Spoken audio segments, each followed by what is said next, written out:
Hey tennis fans, I'm Grace Carter and this is Tennis Now presented by Tennis Express. Check out the new Roger Federer Wilson RF rackets and bags with free stringing and free shipping at tennisexpress.com today. Is it time to pull the plug on late night tennis in New York? Some controversy erupted when Aryna Sabalenka faced Ekaterina Alexandrova in a night match that started 8 minutes after midnight, the latest start time to a U.S. Open match in history.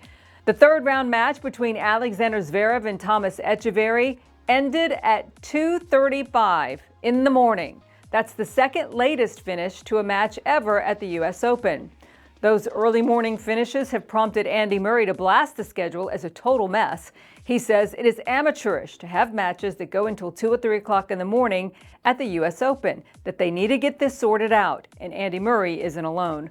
Hall of Famer Pam Shriver says it is crazy to play these late matches. First of all, these insanely late times destroy players' recovery time and can wreak havoc on the rest of the tournament.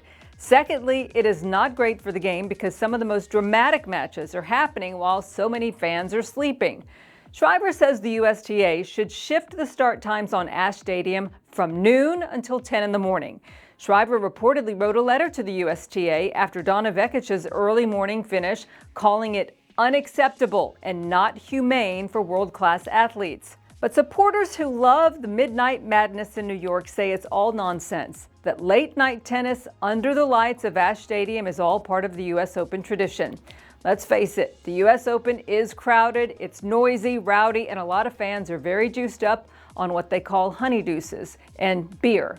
It is the biggest Grand Slam party in the sport, no doubt, and it can be very electrifying.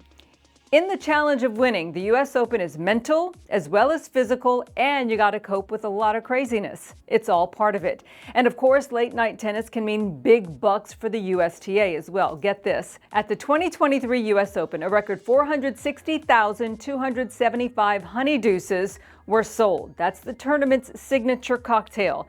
They sell it for $22 a glass. That is $10.1 million in honey deuce sales alone. So you can imagine how crazy things might get late into the night. The U.S. Open isn't the only tournament that comes under fire for some late night starts and finishes. The Australian Open and the Rolex Paris Masters indoors tournament have both come under fire for the same thing. Now, you might recall last fall, it reached a boiling point in Paris. Jannik Sinner completed his 3-set win over Mackenzie McDonald at 2:37 a.m. Paris time.